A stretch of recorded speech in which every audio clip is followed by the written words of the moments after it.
looking for something. A new way, a new understanding, a connection, some comfort. You've got questions, and Light on Living puts the spotlight on all the answers so you can shine. Lift and lighten the load of life's challenges and learn simple and easy ways to live a healthy, happy life. You'll gain insight and start to see things in a new way that motivates you. You're invited to hear new, see different, and feel more as Lisa shines the light on living.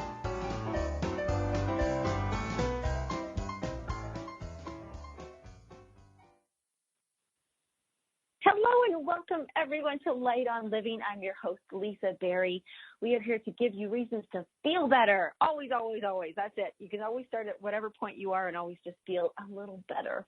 And today we are feeling better because we have some inspiring guests. And I'm going to start out with sharing a little bit about our first one, Aditi Loveridge.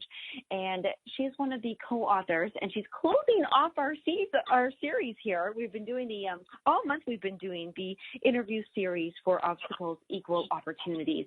This is the Enlightened Journey, and a big thank you to Heather Andrews for just attracting and finding all these women with such unique yet intertwined stories. They have this thread of resiliency and overcoming things, and really quite powerful in creation.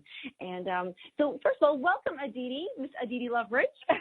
Hi, thank you for having me. I'm so glad that you're here today to share with us. I haven't had a chapter on this topic. Actually, I haven't done this topic for about a year and a half, and I think it's a great time because you're shining a spotlight on this. And I'm going to read your bio first so I can share with everybody kind of at the same time what the spotlight theme is, okay? Yeah, sure. Okay, so everyone, Aditi Loveridge is a certified life coach and mindfulness meditation teacher. She is also the owner of Pregnancy Loss Healing and a nonprofit organization called the Pregnancy and Infant Loss Support Center, and that's located in Calgary, Canada. Aditi helps mothers who have experienced pregnancy and infant loss to reconnect with trust and love so that they can step beyond anxiety and fear.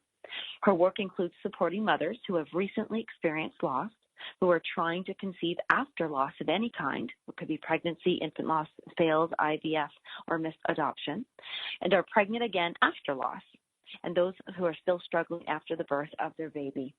Before working as a certified coach, Aditi has had a successful career as a social worker in women's sexual health. She now draws on her social work, mindfulness, and coaching skills to help mothers connect with their present moment experiences so they can engage wholeheartedly in their lives. And it is a repeat to me because I'm like, oh my gosh, it just jumped at me again.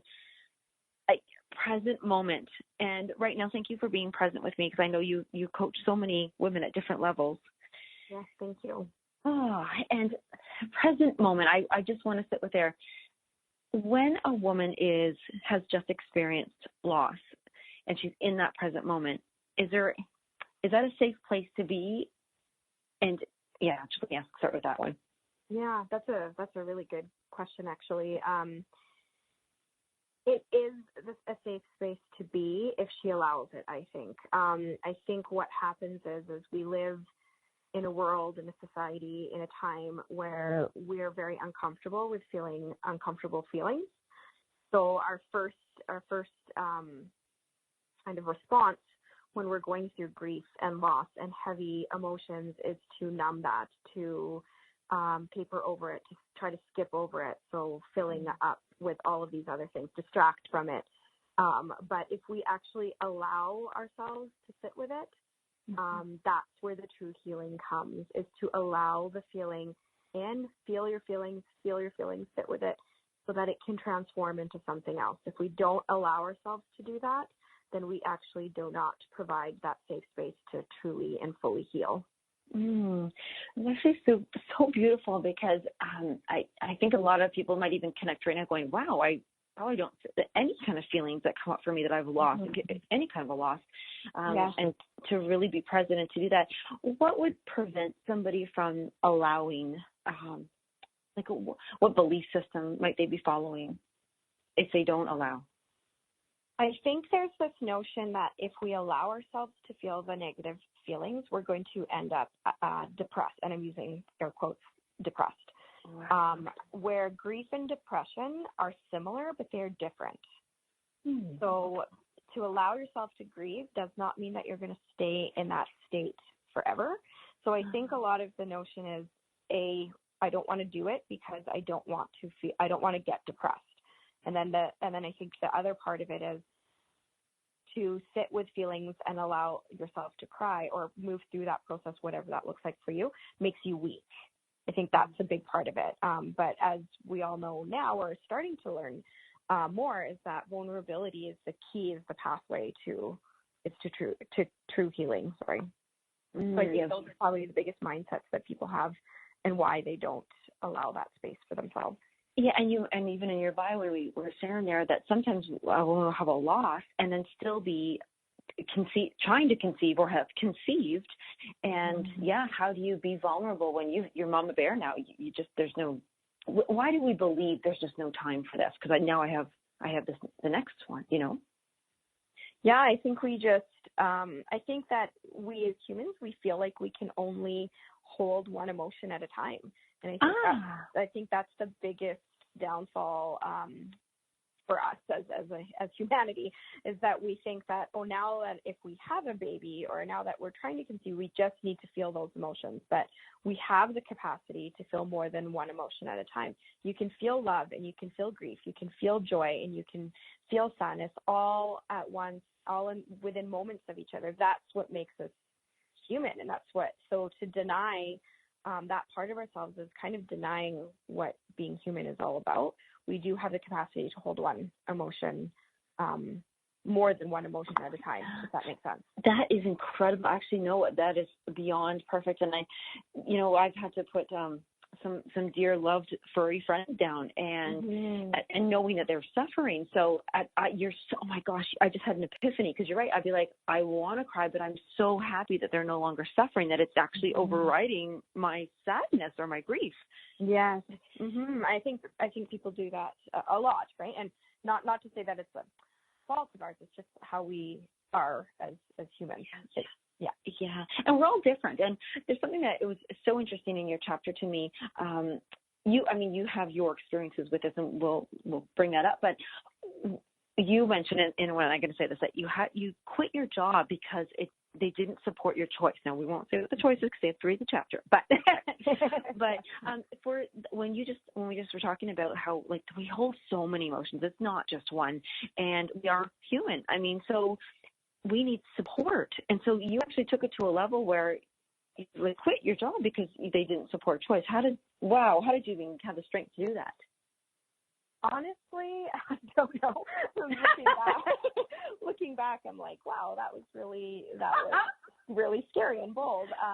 But at the time, there was no other choice for me. It was, I knew wholeheartedly that I needed that time to really, truly process and move through that in a healing way that was going to support my mental health. And so at the time, it didn't really feel like a choice. It was like, that was it. That was the only decision for me. And I was going to worry about all of the logistical things after. And that's exactly what I did. And I was supported.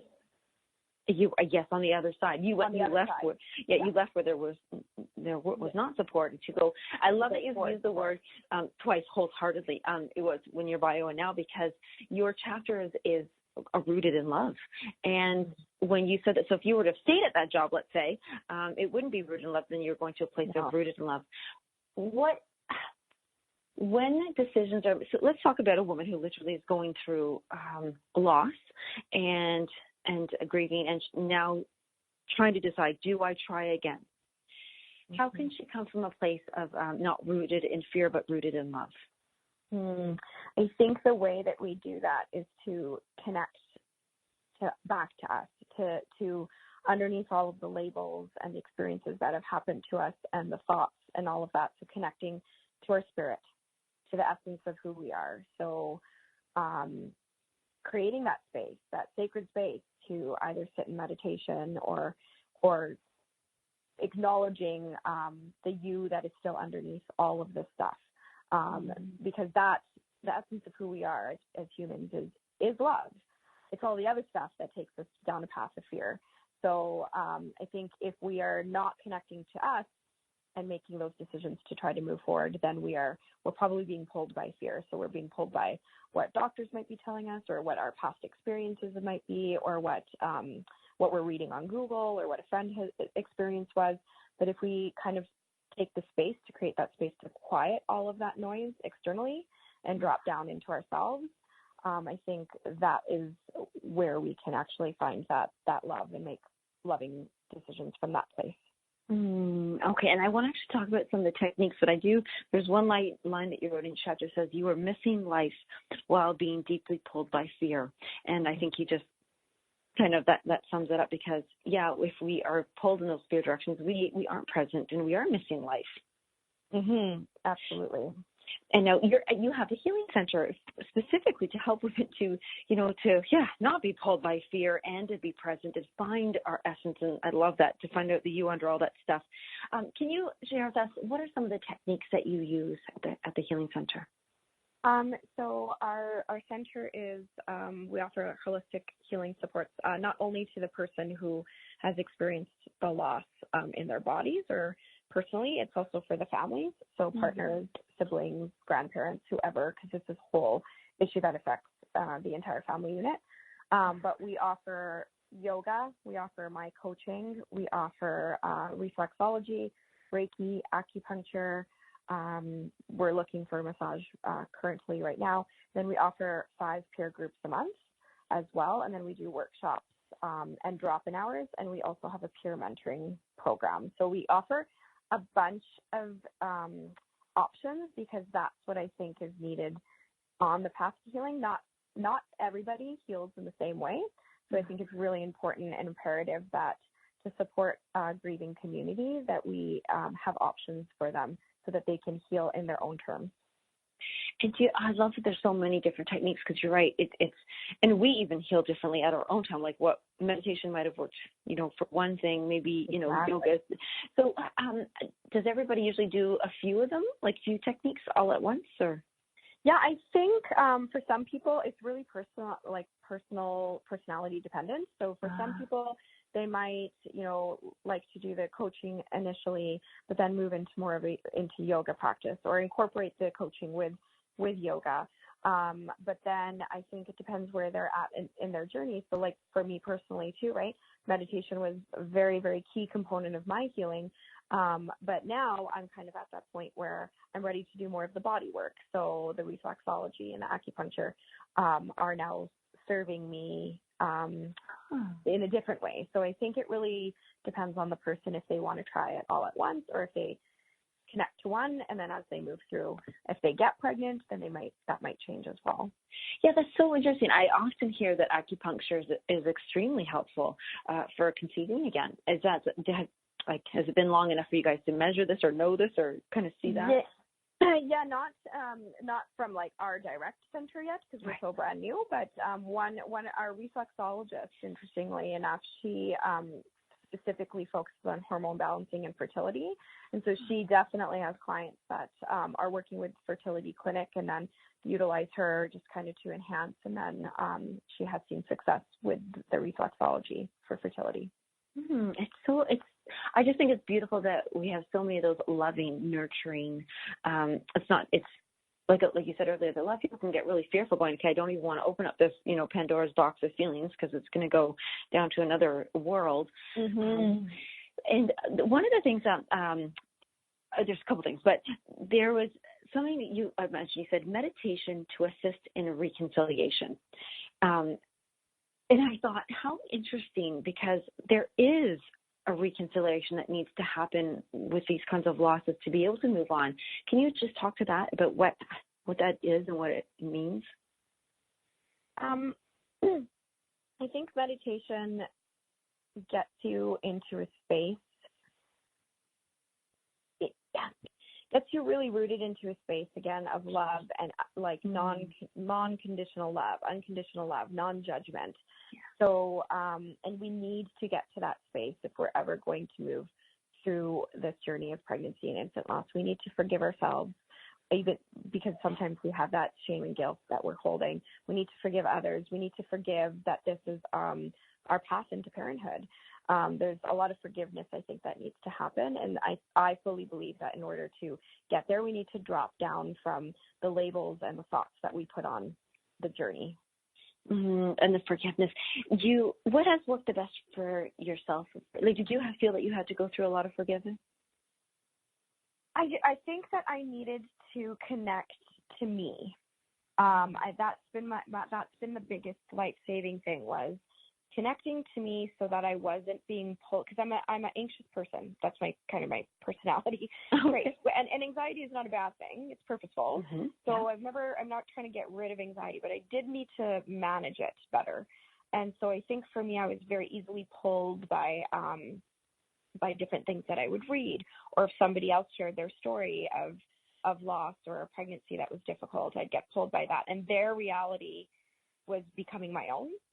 Oh, okay. So I wasn't able to kind of differentiate what was actually occurring in my life and what was just my thoughts. Yes, empathy and sympathy. Yeah, and I would have those stories in my mind, and I think this is a problem for a lot of us now, especially with technology the way that it is, right?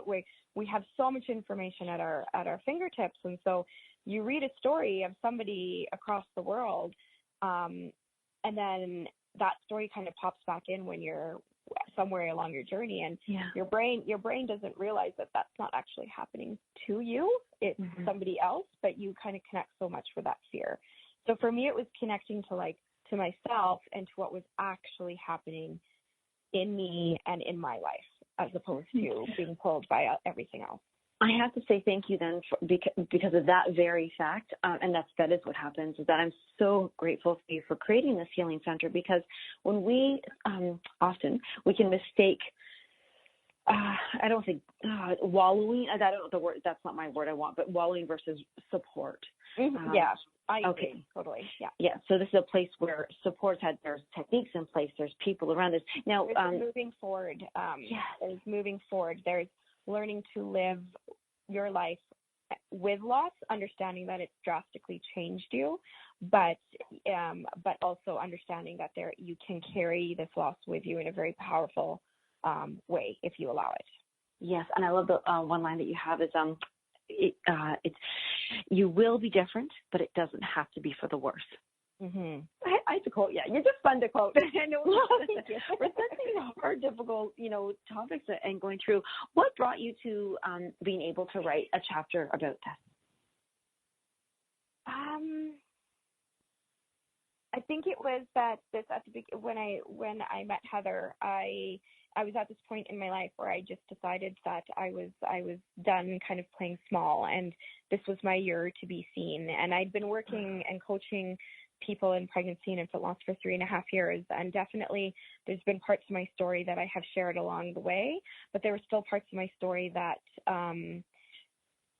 weren't shared, and I felt like I just needed to allow myself to fully be seen, because if I'm asking others to show up in front of me in my space and asking them to, for me to see them, I need them to see me as well, because it's a mutually beneficial relationship. And so I think I was done playing myself small. I needed to be seen, and I wanted my story to help somebody out there who might be experiencing pregnancy or infant loss and really struggling.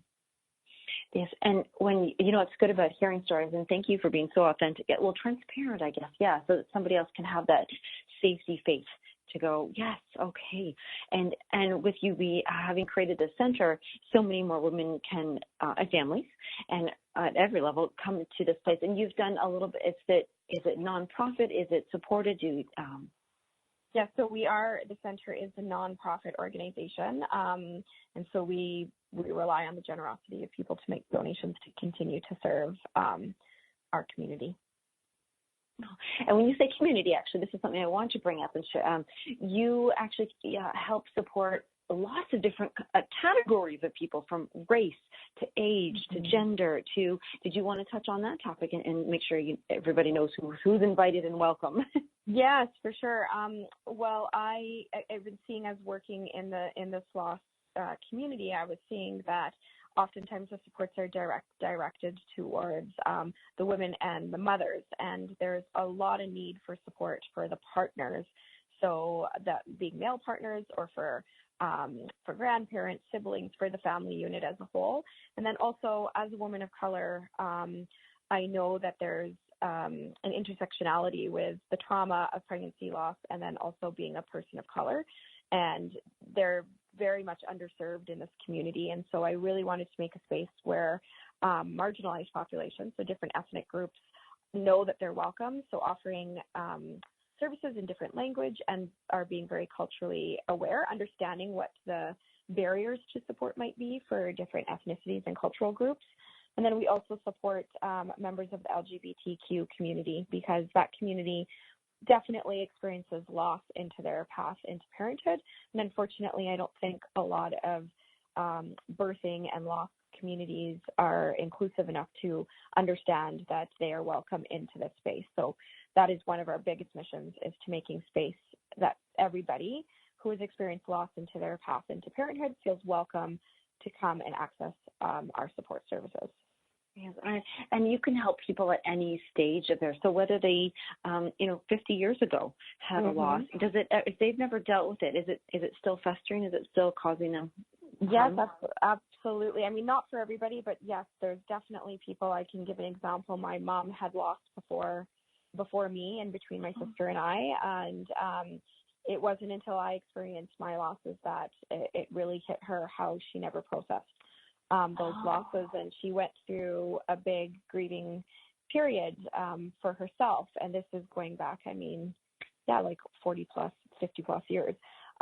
So definitely, I think, depending on what's happening currently in your life or to a loved one, it can definitely re-trigger some loss and grief emotions for people. So that's why it doesn't matter if it's 5 years, 10 years, 20 years. If you haven't had the space to process it, we will definitely support you through that. I love that, because especially then after that time, my gosh, like it's such a trigger from so far long ago. And then you wouldn't even know where to start. So having that support and having that guidance and having that just space and techniques to help. Now, are you, I hope I'm not spilling the beans here, will you be coming out with another book shortly? I'm hoping to, yes. Okay. Yes, I definitely, that is something that I really want to do. So yes, have a solo book for sure. Okay. Now, when somebody does this, when you write about it, do you suggest that a lot of women do journal through the process, or is it safer to talk or journal it? I think it, again, is very personality dependent. So some people love to write, others don't. So if writing is something that in the past they found therapeutic and helpful, then I think that I would definitely suggest it. Journaling has immense healing powers. I think a lot of journaling is people don't know where to start. So actually on my website, I have a free 7-day journaling course where you get sent prompts. So if you have experienced loss, you get sent a new prompt every single day. And the feedback has been that the prompts really help to have a starting point. Yes. Oh my gosh. That makes I remember being in grade 5 English or something. You go and there's a thing on the chalkboard. Okay, use a personification of a chair today. Yeah, exactly. Exactly. We need that guidance. Yeah. Yes. Oh, that is so brilliant. Oh, so right now, what would you like how would you like to invite? Can people work, if they were across the world, can they still be involved and get some help other than, the journaling prompts and stuff? Is there an online community for them? Yes. So my coaching work is done online, so I can support people anywhere. So I do it virtually through video conferencing over the phone. There's that. And then if you wanted to still support our center, of course, is in Calgary, Canada, but with our work, we do rely on donations. So if you wanted to donate in memory of your child, then that money goes back directly to support families who are moving through this grieving process. And your money is also actually helping to start to shift the conversation around pregnancy and infant loss. That's a big part of our work, is to have conversations like this. So thank you, Lisa, because I think the more we speak about it, the more people understand the impact that this trauma has. So that's also where your money goes, is to help shift the conversation and to help normalize families, their experiences. You know, I love that you said that, normalize it and shift that. I would love for you just to end off to say, there's this one line that I just love so much, and if you could share a bit about it as we go out, is you wrote, sometimes you have to lose everything in order to regain yourself. Mm-hmm. If you just touch on that as we move outward, I just love that so much. Yeah, I love it too, and I heard it when I was in the throes of my grief, as you'll read in my chapter. But yeah, I think that in order to, again, connect to the essence of who we are, our spirit, our love, we need to drop all of the labels. We need to drop all of the thinking. We need to drop all of these past experiences that we hold so dearly to ourselves. Just drop everything so that we can start to pick up who we are again and just reconnect back to ourselves. I just love that. And that comes right back to so perfect, your title, your chapter title, which is Rooted in Love. Mm-hmm. Yeah, rooting back to love, because we get pulled by all sorts of things, particularly fear, and it's a conscious choice that we have to make every day, every moment, but it is there. Oh, well, I just wanted to thank you for being here. It's Aditi Loveridge, so you've got to check her out on Facebook. You got to go to all these sites, check out how you can be a part of, get support, or even just help and donate. And somebody else, maybe you, like you said, somebody can donate in the honor of a lost child or a friend or something, someone that just matters to them, that they know this will be helping. Yeah. All right. Well, everyone, we have to bump off to commercial, but we'll be back with our final co-author from Obstacles Equal Opportunity, The Enlightened Journey. And I'm just so happy to have had all the guests thus far. Thank you, Aditi. We'll talk to you soon. Thank you. Come right back after the commercial, you guys.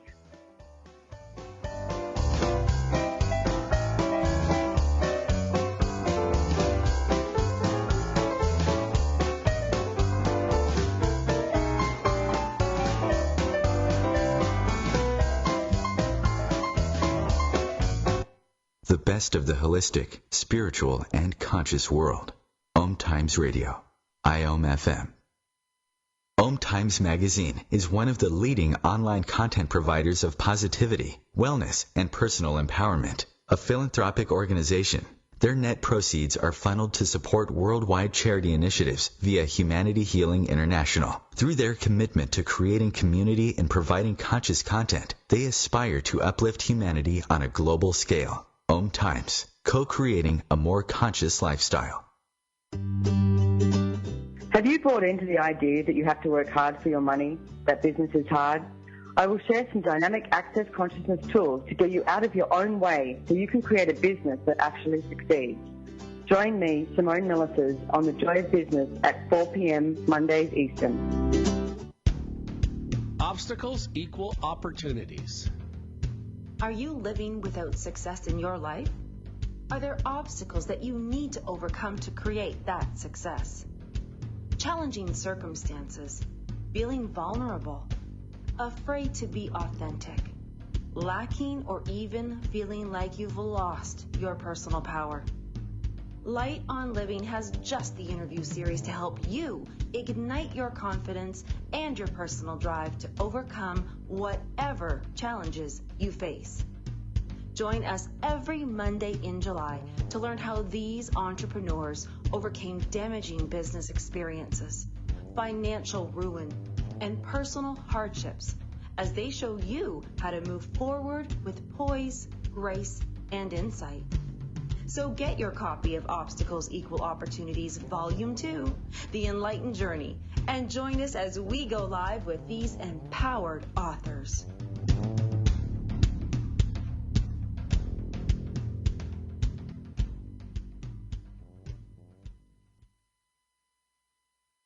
Hi, it's Olivia Munn with my shelter pets, Frankie and Chance. Say hi, guys.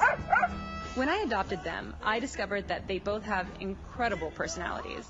Chance's sole purpose in life is to love and to be loved. Frankie is a little bit of a scoundrel and always entertaining. They're a little bit of a lot of things, but they're all pure love. Adopt pure love at theshelterpetproject.org. Brought to you by the Ad Council, the Humane Society of the United States, and Maddie's Fund.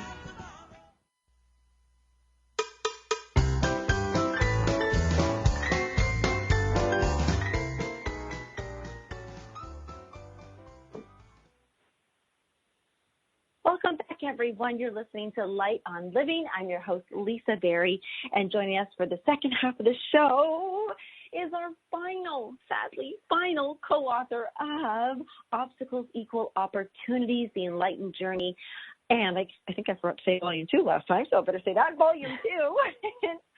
And I am so happy to welcome, well, I was going to say what you do, but for Joanna Brown to today's final show. Welcome, Joanna.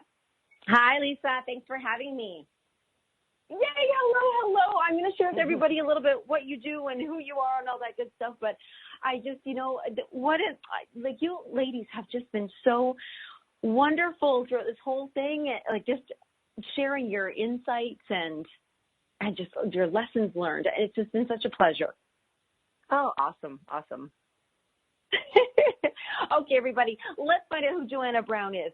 As a holistic nutrition consultant, natural nutrition clinical practitioner, transformational weight loss and wellness coach, my favorite, raw food chef, and corporate wellness specialist with a bachelor's degree in community and health studies, Joanna helps others develop a holistic approach to health and well-being. She is a leading whole living educator, mental health expert, blogger, and successful multipreneur, helping busy people achieve balance, and she really does. Joanna works collaboratively with her clients to free their mind, fuel their body, and feed their soul through her one-on-one customized programs and online courses to regain balance, reclaim health, and rejoice in the most vibrant body possible. I like that. There's a lot of mending there. We're coming back to that.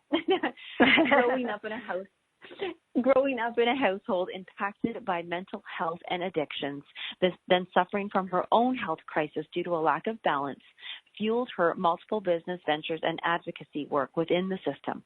Thanks to her resilient spirit and passion for change, Joanna is making a positive impact in the lives of others. Oh, hi, Joanna. Do you know, I love that first of all, I have to say, I love that this free the mind, fuel the body, and feed the soul. I love alliterations. It's fun. But but you do a lot of the regaining balance and reclaiming health and rejoicing. I'm sensing there was a lot of loss that you must have one would have to experience to do that. Do you want to share a little bit about what truly brought you to this point because you had a loss? A loss of health with myself. Yeah. So I graduated university and I was very much focused on climbing the traditional corporate ladder, and very quickly I became co-director of a government-funded agency here that supports people with dual diagnosis and mental health. And, it took off. And the first 4 years, I just had my child, and I didn't take any time off after having my baby because I had started this business. So I took 2 weeks off after having the kid and just dove right back in. And, was working about 80 hours a week. We were on call for crises 24 hours a day to the person and their family. And, I just didn't take care of myself. That's really, the bottom line. I took care of everybody else around me, and working that hard and not taking care of myself by having, eating well or exercising or any self-care. I was just on the run all the time. And I started having, those subtle body signals, right? Where you start getting tired, you're not sleeping as good. And, you kind of push them to the side. You're like, well, no, I can push through this. I'm tough enough, right? And then it just kind of caught up with me. And my body started breaking down a little bit piece by piece. So, I had a bleeding ulcer. I started, having just bad headaches and just lots of things started kind of breaking down again. I ignored that. And then finally I I had a huge panic attack. And it came out of nowhere. I thought I was having a heart attack, actually. And it ended up being anxiety. And I'd never experienced anxiety before. And it was hard. It was so hard to deal with it. It felt like, I was drowning all the time in my body. And I was ashamed to kind of admit to my family and people around me that I was experiencing this as a mental health expert myself. So, I tried to kind of suffer in silence, in fear of what people might think. And my doctors all had very strong advice that it was medication and surgery and I should, really quit my job. And there was something in me that just knew I didn't want to go down that route just yet. I wanted to see if there was something I couldn't do. And all of my research just pointed to, a massive lifestyle change, really slowing down, taking care of myself. So I did. I completely changed how I ate, and I, created kind of a nighttime routine and just really started building in, some pillars of health that like mind, body, spirit, and basically create a program for myself. And it took me about 8 months to support my very burnt out adrenals and, kind of balance things out in the body. And when I went back to my doctor, they're like, I don't know what to tell you. You don't seem to be having the bleeding ulcer anymore. Things look great. And so I knew that the power of food and wellness, and I just really wanted to share that with other people. So that's when I went back to school and did the raw chef and the holistic nutrition. And I did all those other kind of later in life degrees and diplomas. And then I opened Rejoice Nutrition and Wellness. And so my own kind of health crises fueled my new business. Yes, and that's really coming from a place of wisdom now. And first of all, I love yay to wellness, right? There's no other gift that's greater than what, like they say, health, but I love the word wellness. And I have to unravel quite a bit of that, but because it's amazing. I love that people can hear, like, you went from doing everything, being the Wonder Woman, to being ashamed of saying, well, not even actually, you didn't even know. That's where I want to go. When you said you had the bleeding ulcer, and then you're having headaches, and then migraines. Gosh, like, that's a tough one for people to say, oh, they're not going to be, drama queen and say, oh my gosh, I've got too much stress because I've got this headache. And how do we get the safety and permission from ourselves to acknowledge that we have something going on before it's too late? Well, that's a tricky question, and I think I can just speak from my experience, but it really means that we have to shake off these labels that can be given to us from society that we think we have to meet all the time. So, this, I can just speak from the female perspective, this like the Wonder Woman or the boss lady or, the super mom, like this concept that we can do it all, right? I can go to work and it's, I can be at the top of my game, be the CEO. I can also make sure everything is done for my kids perfectly. Even though I work, I send them these like homemade organic cupcakes to school. It's like, but when are you doing those? You're waking up at 4 a.m. to do it because of what? Because we feel like we have to kind of meet these labels that are put on us, so that they're a label to strive towards for, this kind of image. And I think being able to say, no, that those labels don't serve me. They're not making me happy. And it doesn't matter if my kids get the homemade cupcakes. I can stop at the store. Like, they really don't care. Like whatever they bring to school, they don't care what it is. It doesn't have to be, perfect or something that you pulled off of Pinterest. You know what I mean? So it looks, so great to take to school with them, right? Like, we have to let these things go. And I think, particularly now with social media, we look at these lives that are curated on, Instagram or other kind of handles that look perfect. Everything looks perfect.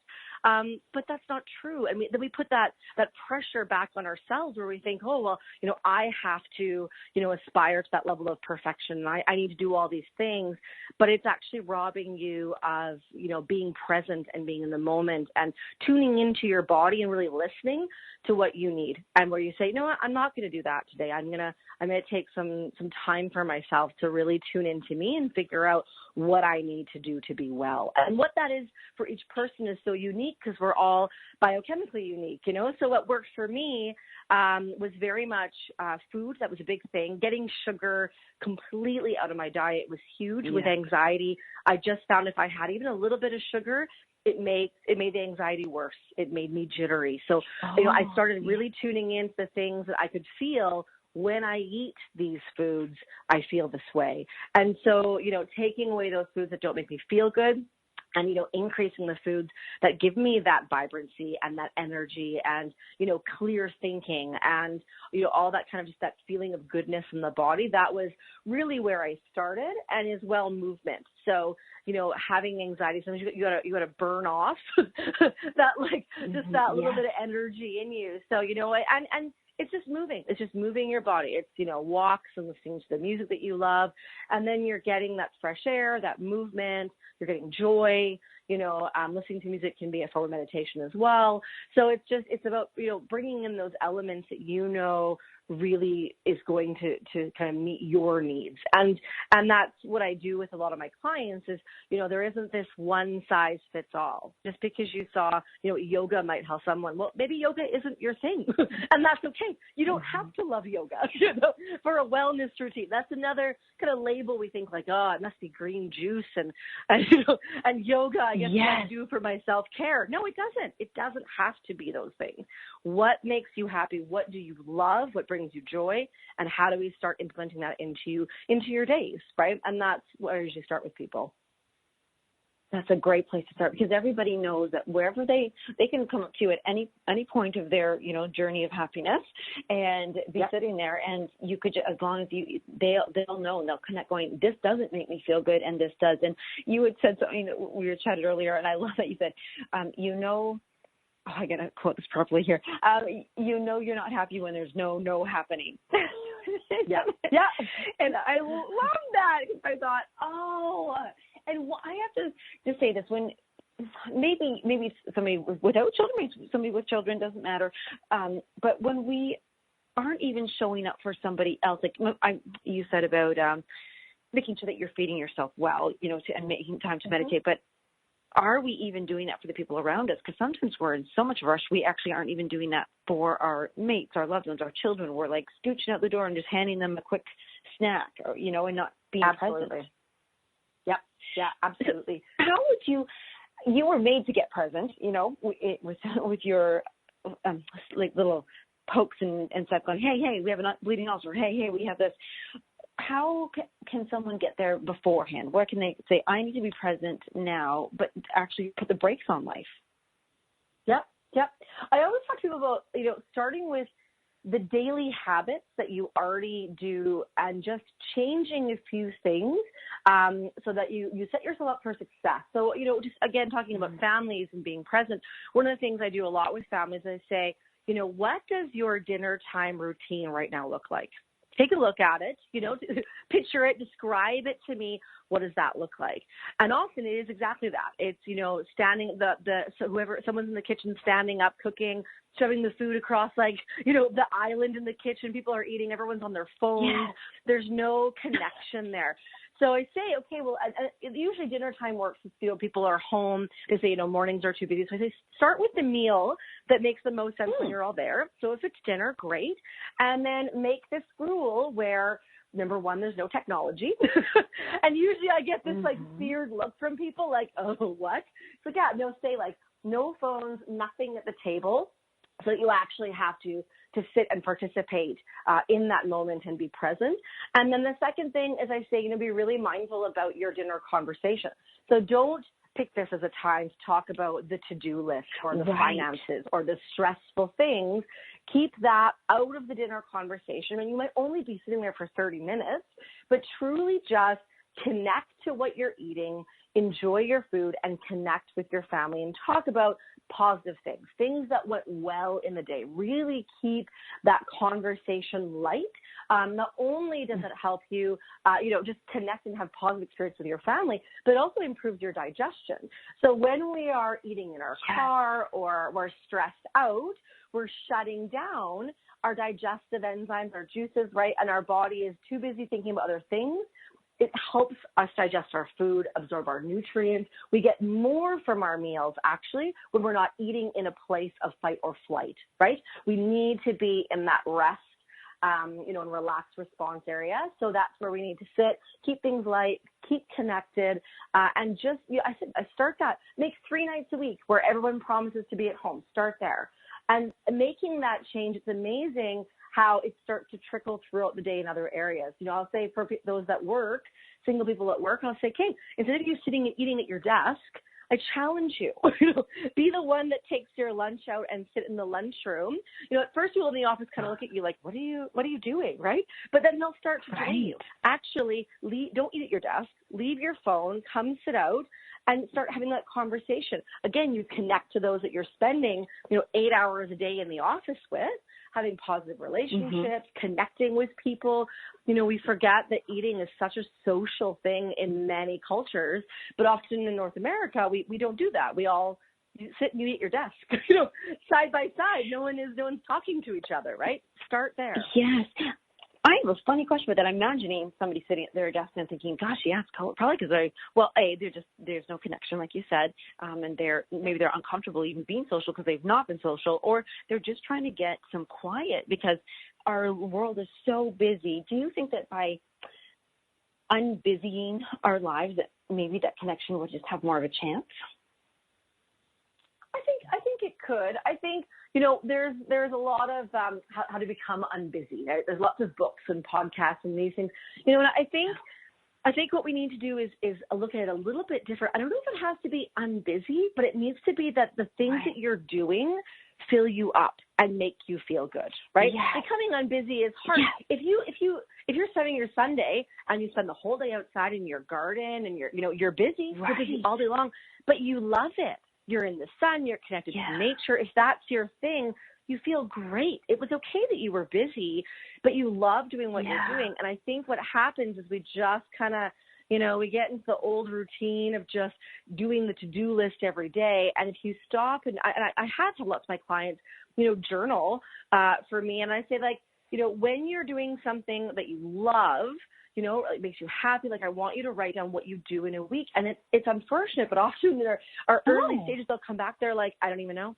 I really didn't do anything this week, but I love to do. I was just so busy. It was the kids. It was this. It was that. I can't think of one thing that I did for me I wanted to do. And I'm like, okay, well, that's no life, right? That's, week after week after week. And we can fall into that. And we don't realize because we're so preoccupied with what's happening in front of us, we're not connecting to the things that make us happy anymore. So I think it's more than just, being unbusy. I think it's what are you doing, every day, at least you need to be doing something that you love. If not, health will suffer. Your wellness will suffer. Your mental health, it's going to catch up to you. And it might be a headache now, but what will it be in 3 years, 5 years, right? These things. Right. So, so you need to That is such an incredible idea to do, about that journal, about in a week, just write down whatever, even if it was you had your favorite cup of tea or you got to go visit a park. I don't even know. But you're right. Oh, that's kind of sad to think that somebody would come and not even in a whole entire, well, no wonder that'd be a grumpy world. I wouldn't be happy. But it's amazing how many of us, that happens to. It's more common than we think. I get it a lot from people, right? Especially people who are, they're working, they've got their families, they're on the go all the time. They're like, I don't even know. Weeks just seem to blur together. We're just trying to get through all the things we need to get through in a day, right? I'm like, well, tomorrow is not promised to us. We have our life. We need to live it, and we need to make sure that what we're doing, right, is bringing us happiness and joy. Yeah. You had mentioned, I love this one line, it says, fear is a huge barrier when it comes to creating the healthy, happy, fulfilling life we desire. When you say that, fear is it is a huge barrier when it comes to that. So when you're saying, okay, yeah, we got to do things we love, but so is it fear that's stopping us from doing things we love, or where's fear playing? What role are they playing? Yeah, I think when I was talking about fear, particularly in the book, I was thinking about, the things that I thought I wasn't good enough. The mental stuff that we tell ourselves, right? Like, I could never do that. Or, people that maybe are unhappy in their career, for example, and they're like, but I can't change my job, right? This is what it is. This is my job. I'm stuck here, right? We kind of get into that, and we talk ourselves out of the things that we want to do, that we know maybe will make us happy, but we have, as soon as you get that great idea, like, you know what, I think I'm going to quit my 9 to 5 and I want to have my own business and I have this great idea. But as soon as that idea pops, that little bubble pops into our head, what happens? 15 negative things come in. Oh no, I can't do that. I don't know how to start a blog. I don't know how to, work social media. I don't know how to use the technology to get that going. Like, you come up with all these things, and we talk ourselves out of the great ideas that come from within us, that come from our soul, that come from our heart, that we want to do. And we talk ourselves out of that. So I think it does take, again, like journaling is really great. Just some mindful, affirmations in the morning. Like, you really have to retrain your mind, that when you get this idea, you act on it, right? Mel Robbins, the 5-second rule, right? I mean, her entire book was amazing. And it was exactly built on that philosophy, right? We have this idea, and what do? We talk ourselves out of it. So you have to, whatever it is, 1 through 5, and go for it, right? You have to act on that, or you talk yourself out of these things. So, fear starts within our head, and obviously that can come from, past trauma, past experiences where someone might have told you, for example, I'm a terrible speller. This is an example. And I remember when I said I was getting start, I would want to have a blog, and everyone's like, oh, you can't spell. You're a terrible speller. You bring this thing up from like when you're a kid, that you bring in, you're like, yeah, I can't write a blog. I'm a terrible speller. It's the silliest things that sit in our memory bank, but we start bringing those forward as a way of telling us that we can't do what we can't do. We can't achieve the goals we want to achieve. So I think it's a matter of retraining and being very mindful that when you hear your own voice coming forward saying, no, Joanna, you're not good enough. You can't do that, right? You have to say, no, you have to like out loud, even tell yourself, no, I've got this. I'm confident. You can write stickies, great quotes that you love, inspiring things, things just to remind yourself. You can put the stickies on your bathroom mirror and, on your laptop, in your car, wherever it is. Yeah, sometimes people need those actual reminders when you first start to just kind of retrain your brain to a more positive thought process. So you get fear out of there and you act on it. If you have an idea, just go for it. You act on it. I love it. That was where the one thing you wrote is, what identity would be shattered if I asked for help? And I love that we're landing there because when we have an idea, we're so excited, like what you just said, right? And then you think, but I'll have to do this and this and be that person. And I'm not that identity who can spell, and I'm not that identity who can use technology. But if I ask for help, then I could do that. And so I do want to bring it back to here because you do have a coaching program, and you are a coach, and you are help for some people, And so I'd love to take this opportunity, to invite those. Like, who would come to you in 2 minutes? Who would come to you, and how could you help them? Typically I find that my demographic that I support most is people who are busy and just are having a really hard time, figuring out how to make these tangible changes in their life that is sustainable. So it's not yet another program that they've joined and it doesn't work, and, it fizzles out, and then they feel again like a failure. And then there's more negative self-talk that like, I can't do this on my own.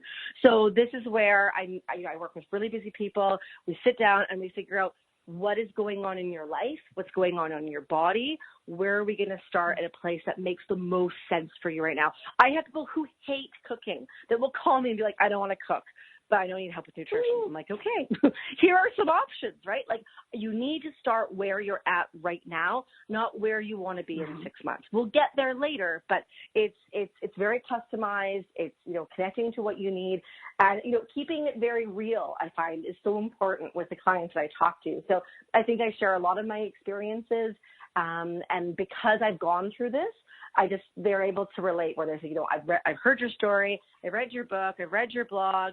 It's like, this is my life. It's very relatable to people, especially people who are busy and they're just like, I don't know how to make it work. So, so I do that, and I do it worldwide. So I do a lot of it online coaching through Skype calls, or, I have online group programs as well for people that like that approach. But I love the customized programs that I create with people, just so we can really get to the root of what's going on and do a lot more than just the nutrition and movement, but get to that, some of those fears, some of those, negative, labels we've been holding on to that we need, are like shackles. We need to get rid of those to move forward.